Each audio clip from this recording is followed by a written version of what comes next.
You're watching the KOAM Morning News on Fox 14. Right now at 7, educators in Oklahoma are trying to understand recent changes to testing.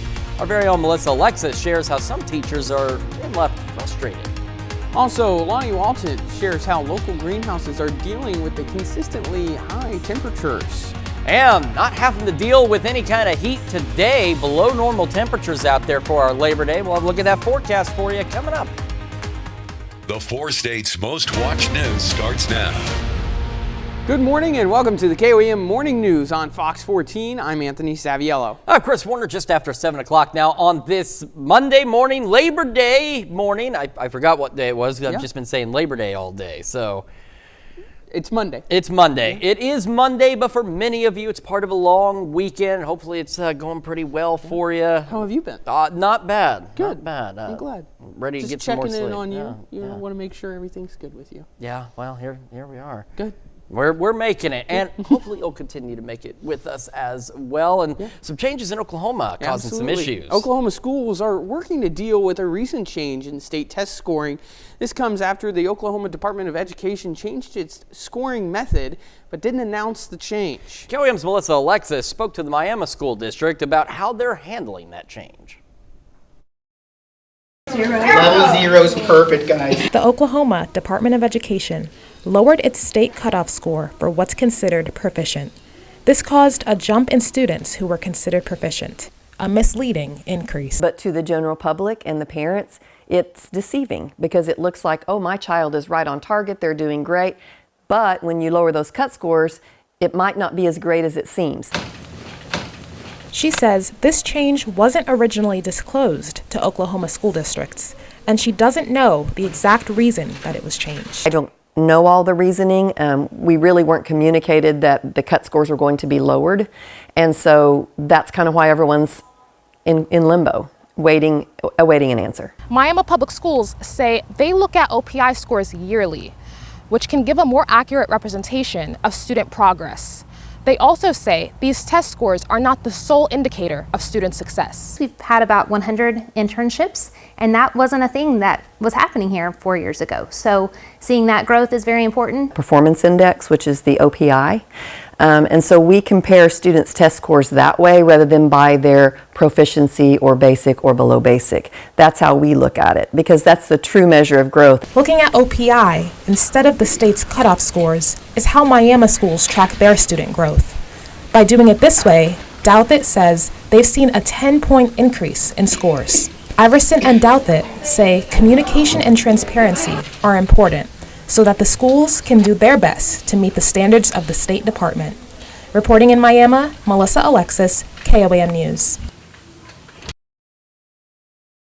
The assistant superintendent of Miami Schools says they emphasize measuring success by preparing students for life after school. And that's why they offer opportunities for leadership and internships. So a lot of changes going on. Sure. You may have heard too about Kansas City. I know they've now modified it, but they went with a no-zero policy for grading. You couldn't get a 0 on certain things, but they've made some changes up there. It's a good thing we're not teachers. It is. It would be complicated to keep up with all these changes. So our hat is off to those who are teachers out there taking care of the kids for us, making sure that they are prepared for the future so they can maybe do what we do. We do it halfway decently, and the weather today is actually looking pretty darn good, except for some clouds we're expecting later. We'll start with a live look of no clouds, at least for now, from our camera downtown Pittsburgh.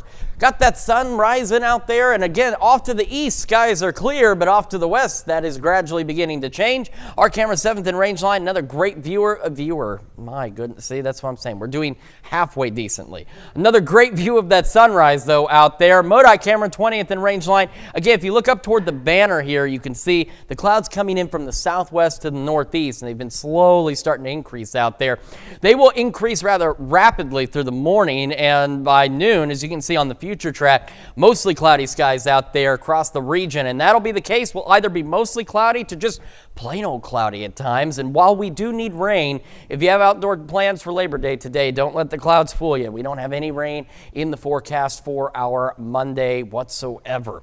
Right now, though, temperature is pretty darn cool this morning. 60 in Joplin, 59 in Pittsburgh. We've got a number of upper 50s out there. Again, now we're in Independence, Neodesha, Yates Center, Iola, Fort Scott, Nevada, Stockton, Lamar. We know Pittsburgh's up there as well. So again, a pretty cool start for us ahead of a below normal day. Average high is 88. Highs today low to mid 80s, mostly cloudy skies. We'll have that northeast breeze at around 5 to 10 miles an hour. We'll be even cooler on our Tuesday, but then because we are still in the season of summer, summer has to make a return at some point, and we'll tell you when that happens in the full forecast here in just a few more minutes. Anthony? All right, thanks, Chris. A Missouri police officer has been killed in the line of duty. Felicia Carson died in a crash during a police pursuit early Saturday morning. Missouri State Highway Patrol still have an ongoing investigation about the circumstances around the crash. Carson had been with the police department since June of 2023. She leaves behind a husband and 6 children. Joplin police have identified the driver of a semi-truck who was killed earlier this week on Interstate 44. On Tuesday, authorities responded to reports of a rollover crash at the 9-mile marker on I-44. Semi-truck driven by 51-year-old Jermaine Bingham of Bixby, Oklahoma, left the roadway and struck an overhead sign support pole. He was pronounced dead at the scene. To be the first to see breaking news, weather, and sports, download the KOAM News app. It's available free of charge in the Apple App Store and the Google Play Store. Just search for the KOAM News app. The Labette Center for Mental Health Services held a Green Zone event Friday in Parsons. The event provides opportunities for veterans reintegrating back into the community, and the program addressed the strengths and challenges of the veteran populations, as well as providing community networking and information on employment, housing, and mental health. Partnership with people doesn't necessarily mean a perfect like-mindedness, that you don't have to be a superhero to help someone. You can start helping and then pass the baton to the right place. And that engaging someone is often more important than having the perfect answer.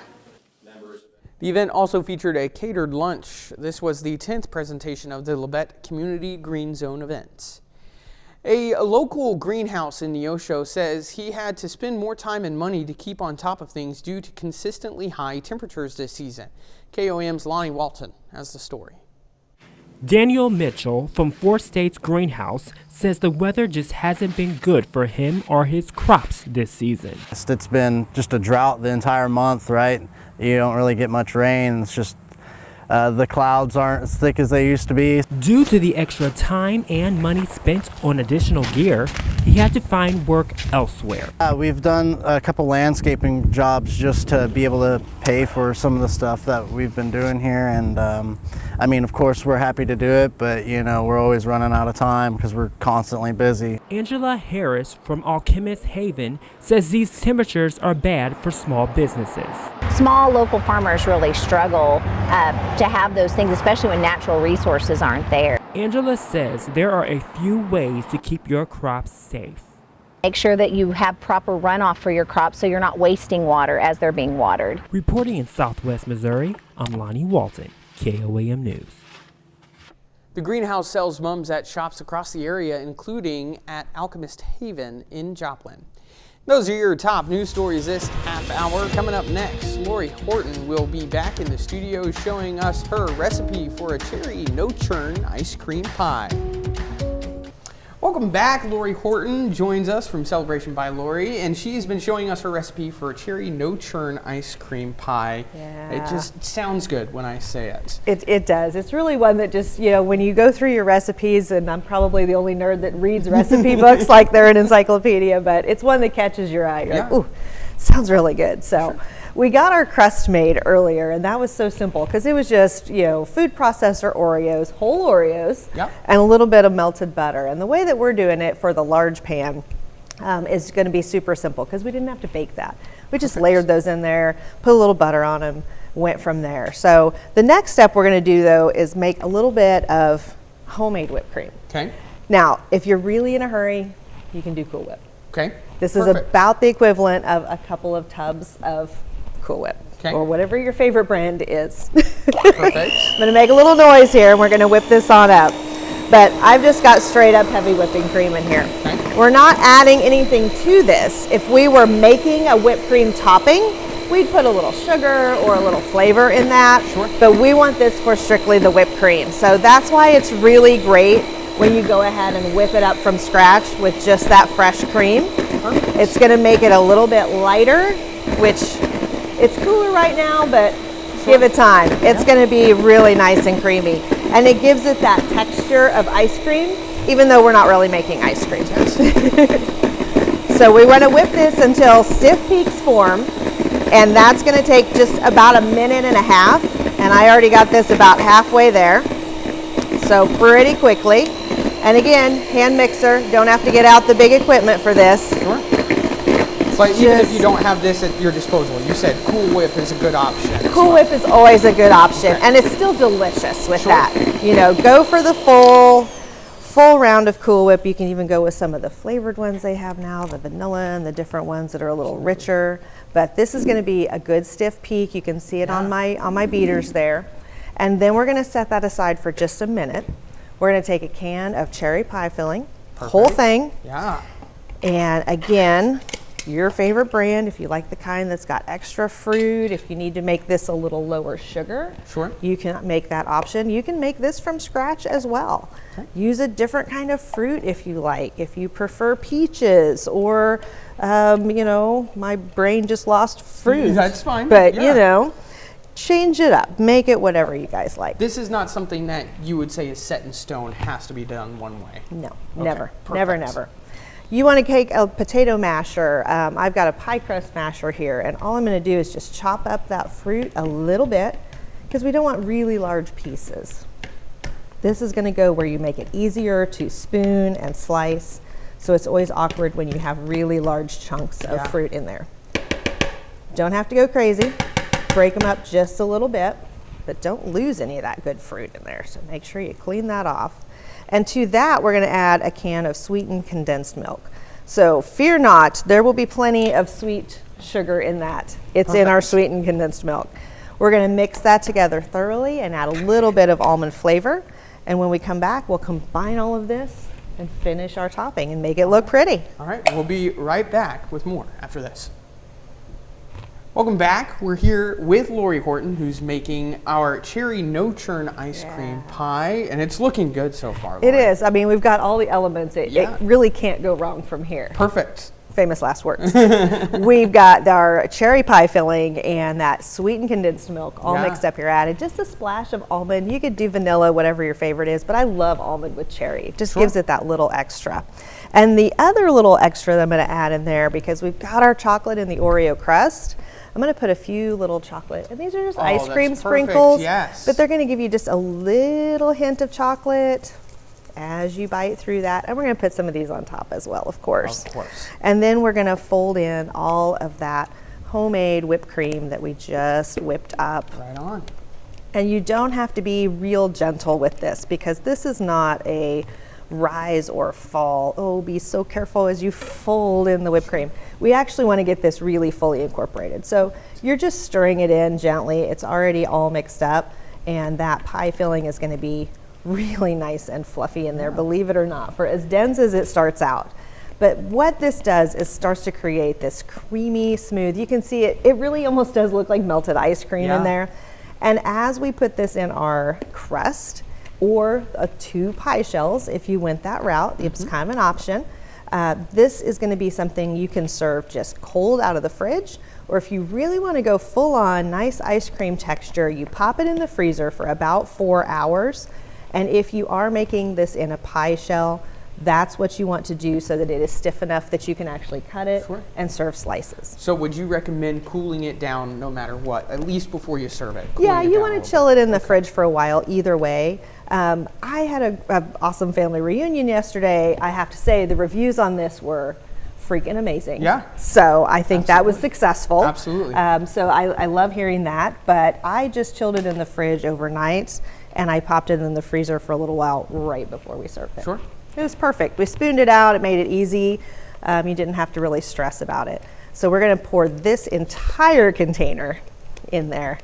And then I'm going to come back. I've got some hot fudge sauce over here that's been getting nice and soft. It really does look like ice cream. Doesn't it though? I don't know if I know, it's can always tell so hard, perfect on especially with camera, a light but color. the texture here really does kind of look like ice cream. It's so nice, and it's just a light texture, even though obviously it's got a little good stuff in there, that sweetened condensed milk, that pie filling.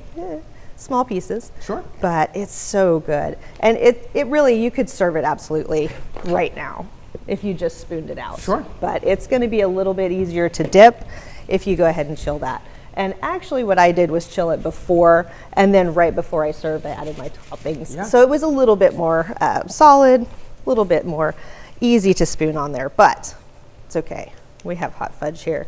Love it. We're going to go with a little bit of that across those pieces. We don't need to be fancy with it because we're going to come back and smooth it out. And then, just to make sure everybody knows that it's cherry underneath there, we're going to add some whole maraschino cherries. Have to. Absolutely. And it almost gives it kind of an ice cream sundae vibe. Yeah, So absolutely. good. So again, you probably have most of this in the cabinet. Get it out, put it all together. So perfect for your cookouts tonight, and very easy. The kids can even help with this. Yeah, absolutely. And then adding those cherries right on top. Adding those cherries right on top. And you said we were going to add some more sprinkles on Well, top of course. Let's find those sprinkles. Do that. That requires a professional hand. The best job to add a few sprinkles on top of that. Never go wrong. And that is cherry no-churn ice cream pie. Love it. Perfect. Thank you so much, Lori. Make sure that you look on our website for this recipe. Once again, Lori, thank you. We'll be right back. Welcome back to the KOAM Morning News. About to be 7:24 now on this Labor Day Monday. We're starting with a live look from our camera downtown Pittsburgh. Looking pretty good so far, but if you look close enough, you can see those clouds starting to increase slowly but surely out there, and they'll start to increase rather quickly as we go through the rest of the morning. Our camera 7th and Range Line also looking pretty good this morning as well. And from the MoDOT camera 20th and Range Line in Joplin, got some sunshine out there, at least for the time being. We'll head over to the KDOT camera 69 and Kansas Crossing. There's the sunshine coming through, but again, clouds are going to increase, and by noon we are looking to be mostly cloudy across the area. Some cases may just be plain cloudy. As I've mentioned, we absolutely need some rain across the area. Unfortunately, these clouds not expected to bring us any rainfall out there, so if you do have outdoor Labor Day plans, don't let the skies fool you. It's going to be dry out there today. And it's not going to be too bad temperature-wise, as we'll stay below normal. And we've got a pretty chilly night ahead of us as we go into our Tuesday morning across the region. The clouds stick around, though, through the evening, overnight, and into our Tuesday. And that will actually work to keep temperatures upwards of 10 degrees cooler than average for our Tuesday. And you might want to enjoy it while you can, because it's going to start to heat up as we head into next week. We'll get to that in just a moment. By Tuesday, again, just mostly cloudy skies out there. By Wednesday, we're going to start to see initially mostly cloudy skies. They'll begin to clear, and as we get a little more sunshine, an isolated pop-up shower or storm will be possible on our Wednesday, and again on our Thursday. Unfortunately, again, most of us look to remain dry. In Joplin right now, we are sitting at 60 degrees, mostly clear skies, northeast breeze at around 6 miles an hour. Got a number of upper 50s out there this morning.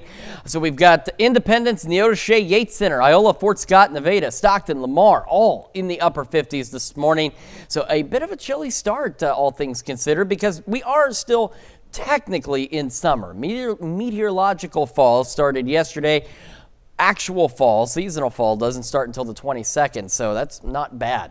We're going to start again partly cloudy initially. As we go later through the morning, those clouds really start to thicken up. We'll be mid-70s and mostly cloudy by 11 o'clock.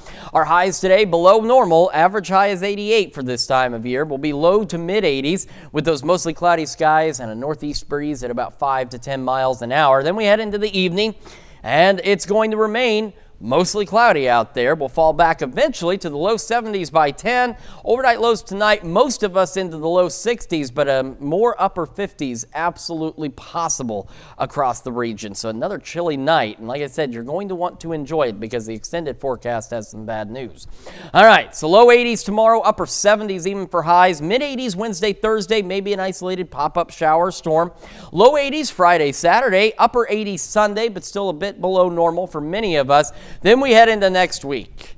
And since we are still in summer and Mother Nature sometimes likes to in a not so pleasant way, remind us of the season we're in. We're going to start going above average next week with temperatures climbing into the low to mid 90s. So again, enjoy this week while it lasts, as the summer heat will make an unpleasant return by next week. Let's check your forecast. We're back with more of the KOAM Morning News right after this. The 4 states' most watched news starts now. Welcome back to the KOAM Morning News on Fox 14. It's currently 7:30. I'm Anthony Saviello. Saturday was Overdose Awareness Day, and local organizations in Joplin put together a memorial walk for victims of substance abuse and overdose. In 2022, over 250 people in southwest Missouri died of a drug overdose. During the vigil, there are 250 pairs of shoes to commemorate those community members who are no longer with us due to substance abuse disorder. Each year this event has gotten bigger and bigger, and that is awesome because it means that people are starting to catch on to what we're doing and helping us spread the word about substance use disorder and overdose awareness. Over 60 people participated in this year's walk. The third annual Christian Heddy Memorial Car Show took place yesterday. Christian, the son of our very own Doug Heddy, passed away from cancer back in September of 2021. Since then, the car show has been held in his memory and raises money to support kids fighting cancer. The Christian Heddy Foundation Go Gold Gala will also be taking place later this month, September 14th. The last day to buy tickets will be Tuesday, September 3rd. If you would like tickets, you can email christianheddyfoundation.com. Pittsburgh State held their season opening football game over the weekend, with tailgaters arriving as early as 8:30 Saturday morning to get a head start on the festivities. KOAM's Mitch Adams headed to Carney Smith Stadium to talk with some devout tailgaters. We're getting fired up. We're tailgating. We've been here since 10. What is Ferris State? We don't know.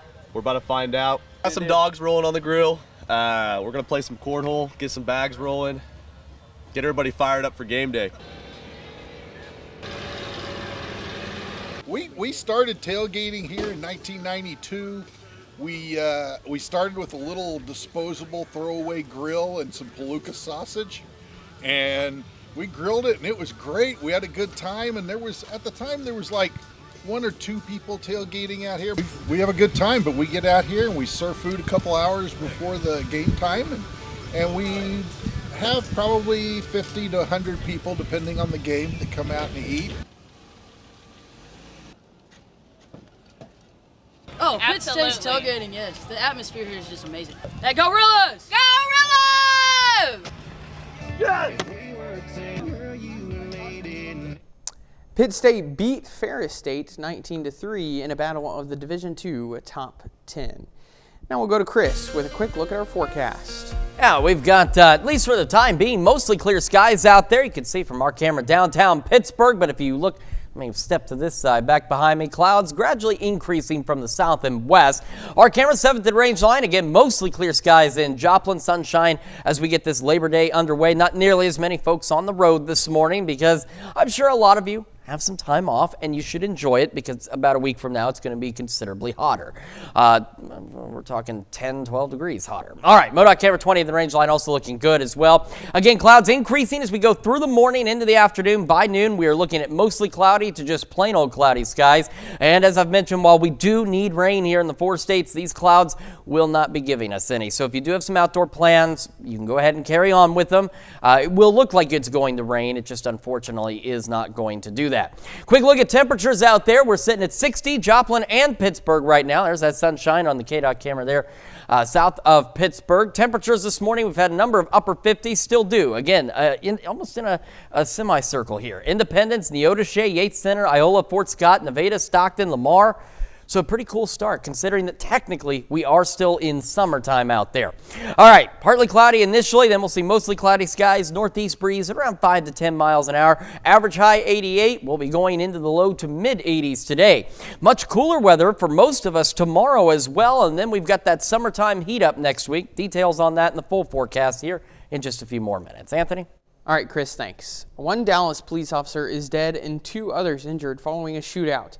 Police say the suspect fatally shot an officer in his marked patrol car in what law enforcement officials are calling an execution. Rick Damigella has more.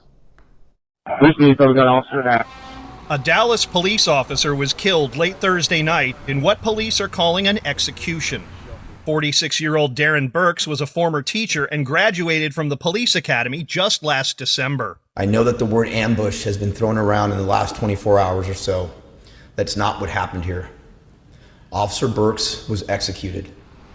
Police say the suspect, 30-year-old Corey Cabe, approached the officer in his squad car, recording the conversation on his phone, then pulled out a handgun and shot Officer Burks.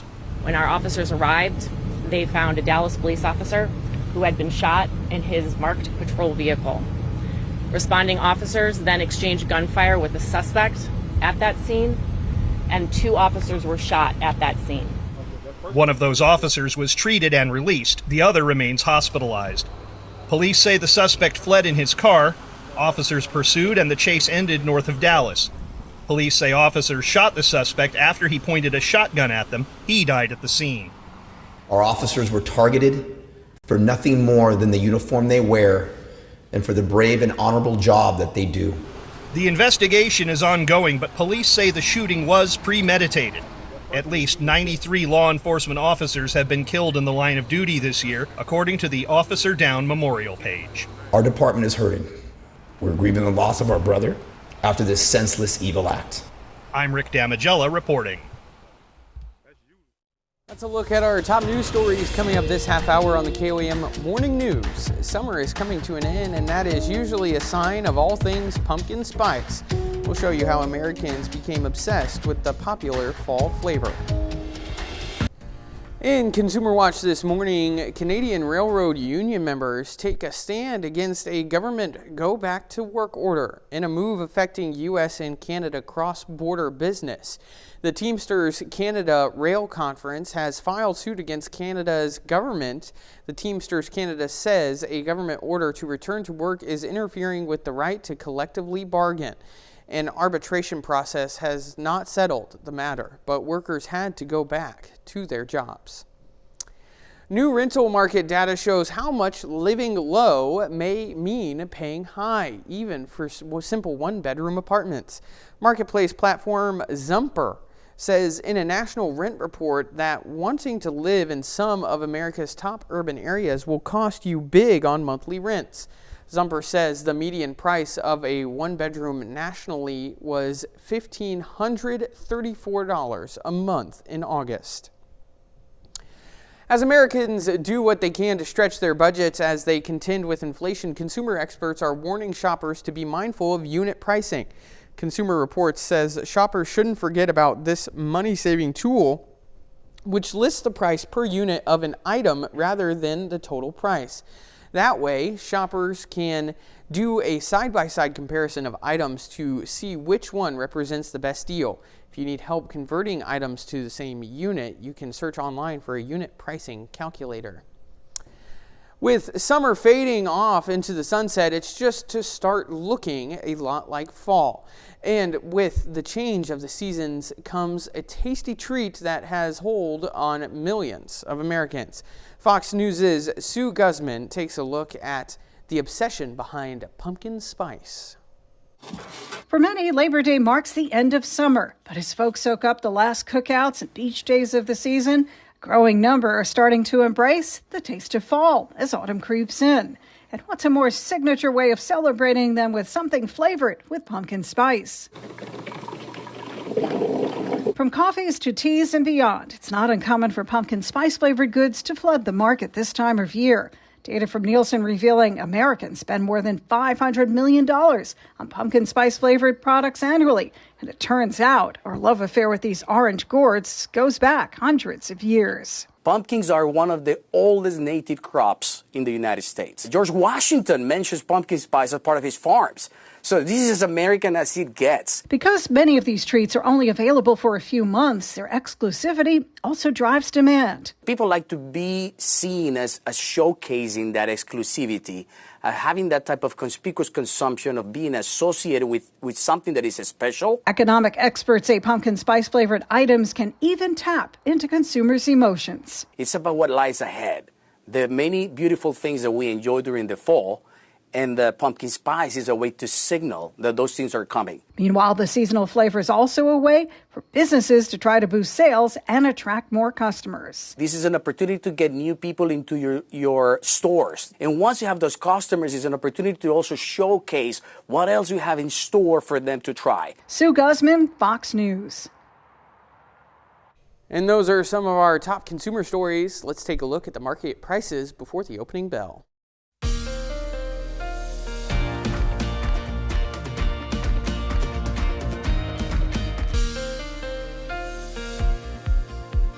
Welcome back to the KOAM Morning News, 7:44 now on this Labor Day Monday. And if you're laboring today, hopefully it's a good one. And if you're not, hopefully you're able to enjoy this day. We're starting with mostly clear skies for now from our camera downtown Pittsburgh. Same from our camera at 7th and Range Line in Joplin. There's a few clouds out there, but that will begin to change over the next couple of hours. Looking good also from from the MoDOT camera. It's not ours. It belongs to them. At 20th and Range Line in Joplin, and heading over to Kansas, KDOT camera 69, Kansas Crossing. We've got ample sunshine out there again for the time being, but as you can see on future track, by the time we reach noon, those clouds increase rather quickly, and we're looking at mostly cloudy skies, so just plain old cloudy skies out there. Now, as I've mentioned, I know several times, I know we need rain. We absolutely need rain. We've got drought conditions setting in the 4 states. These clouds, unfortunately, will not bring rain. So if you do have outdoor Labor Day plans, don't let the sky fool you. Not looking at any rain chances today, but it'll certainly look like it's going to try. The clouds do one thing for us. They will keep us cooler. As we go into the overnight hours, we've got a pretty chilly night ahead of us, and we go into Tuesday, and we're going to be, for some of us, upwards of 10 degrees below normal for our afternoon highs out there. Still mostly cloudy. Unfortunately, still no rainfall expected either. Now, as we head into our Wednesday, we'll start to see those clouds breaking up a bit. Initially in the morning, still mostly cloudy. Then we'll start to go partly cloudy in the afternoon. And once we get a little more sunshine in, a little more heating in, we have that opportunity for an isolated pop-up shower or storm. That'll be in our future for Wednesday and for our Thursday as well. Right now in Joplin, again, mostly clear, 60 northeast breeze at 6 miles an hour. Still a number of locations in the 50s this morning. That still is almost that same zone. Independence, Neodesha, Yates Center, Iola, Fort Scott, Nevada, Stockton, and Lamar. The rest of us low to mid 60s. So still not a bad start to the day whatsoever. Partly cloudy initially, and then as I mentioned, from southwest to northeast, these clouds begin to increase. Mostly cloudy across the board by 11 o'clock and mid 70s out there.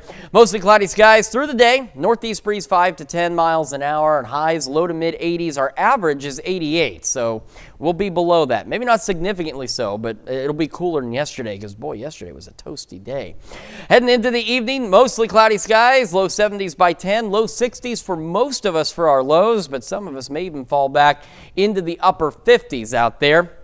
Tomorrow, upper 70s, low 80s for highs. So, again, well below normal for our Tuesday. Pop-up storms Wednesday, Thursday, low to mid 80s, low to mid 80s Friday, Saturday, more sunshine. Sunday, we're a little warmer, a little closer to average as we go into the upper 80s. Unfortunately, while we had the meteorological start to fall yesterday, the official start to the fall isn't until September 22nd. And summertime is going to remind us that it is still summertime out there as we go low to mid 90s as we head into the next work week. So again, enjoy the next several days where we're nice and pleasant because it won't last. Let's check your forecast. We got more of the KOAM Morning News right after this. New technology is bringing light to what homebuyers are actually looking at during house tours. And property experts say their focus may need to shift to more important features. When buying a home, where you look matters, and new technology shows some house hunters may be looking in the wrong place. They're spending lots of time on more superficial things, perhaps the art on the walls. We've even seen buyers inspect the food in the fridge. But what they really need to be doing is looking at things like the brickwork, looking for signs of condensation or damp, the chimney, the boiler, the electrics. Software company Toby is experimenting with eye tracking technology that gathers data on where potential homebuyers are looking during a tour and for how long. Despite being one of life's largest financial decisions, a fifth of buyers spend 20 minutes or less viewing a home, and a further chunk of them only view a property once before putting their offer in. One consumer who tested out the special glasses said it made her more aware while touring houses. Because you know you've got them on, it does make you look up and look at certain things. Early research from the device is being used by property software company Zoopla to help real estate agents close on more houses. This viewing tech helps us sort of really confirm what people are looking at and focusing in on. How do we present property? How do we reduce fall-through rates? How do we increase the chances of a property selling by actually being as transparent and upfront as possible in all those key bits of information? So let someone fall in love with the property. More research with the technology could also help home buyers make informed decisions on a major life purchase. The average consumer moves every 10 or 20 years. So this isn't like buying a car every 3 years. And technology like this sort of helps us and others work out, how to help consumers fill in those gaps and have a better experience. Well, as a homeowner, it would have been nice to have probably had that before I bought my house. I mean, honestly, we didn't need it when we were shopping for homes. We had an idea of what we were looking for. Our realtor knew what we were looking for, but sometimes you don't know what you're looking for. So that might be helpful. Yeah, and especially in kind of how weird house buying is right now. It is very interesting. And another interesting thing is our below normal temperatures out there. Loving it. Great. Let's start first with one more look outside from our camera downtown Pittsburgh. Got that sun shining again for the time being, but as we go through the morning hours, those clouds will increase. Now look at the sunny skies, 7th and Range Line in Joplin. Just a few clouds out there for now. And same from the MoDOT camera, 20th and Range Line in Joplin. And the last stop on our tour, the KDOT camera, 69 Kansas Crossing. Ample sunshine again for now, but on the future track, you can see by noon we are looking at mostly cloudy skies. Unfortunately, no rain from these, but at least on that side, if you have outdoor plans for your Labor Day, don't worry about it. Don't let the sky fool you. It's not going to rain today. Mostly cloudy skies continue through the evening and overnight, and they will actually help keep our temperatures well below average tonight and tomorrow. And that could even put our highs tomorrow upwards of 10 degrees below normal across the area. So not too bad. Could see some pop-up storms later this week. The heat returns next week. I look at that and the news you need to know right after this. Here's a look of today's top headlines, the news you need to know before you head out the door. A Missouri police officer has been killed in the line of duty. Felicia Carson died in a crash during a police pursuit early Saturday morning. Missouri State Highway Patrol is investigating into the circumstances around the crash. Carson had been with the department since June 2023. She leaves behind a husband and 6 children. Oklahoma schools are working to deal with a recent change in state test scoring. This comes after the Oklahoma Department of Education changed its scoring method, but didn't announce the change. Miami schools say they don't know the exact reason for the new scoring methods. Through using this method, they noticed their school has about a 10-point increase in scores compared to last year. Local organizations in Joplin put together a memorial walk for victims of substance abuse and overdose. In 2022, over 250 people in Southwest Missouri died of drug overdose. During the vigil, there was 250 pairs of shoes to commemorate those community members who are no longer with us due to substance abuse or disorder. And a below normal day today, average high 88. We're looking at low to mid 80s, mostly cloudy skies, northeast breeze at around 5 to 10. Mostly cloudy through the evening and again into the overnight. Lows eventually low 60s. Some of us may even be upper 50s once again, like we're seeing this morning. Highs tomorrow upwards of 10 degrees below normal. Some of us upper 70s, low 80s, still mostly cloudy. Pop-up storms possible Wednesday and Thursday. Low to mid 80s heading into Saturday. Upper 80s on Sunday. And then we are reminded that it is still technically summertime as the heat returns, going above normal next week. Low to mid 90s. So enjoy it while it lasts. Absolutely. Well, locals and visitors in the Dutch town of Zundert were amazed on Sunday by a spectacular parade of floats made up of flowers. The incredible floats this year represented a dog, a robot, skeletons, a hotel, action figures, as well as many others.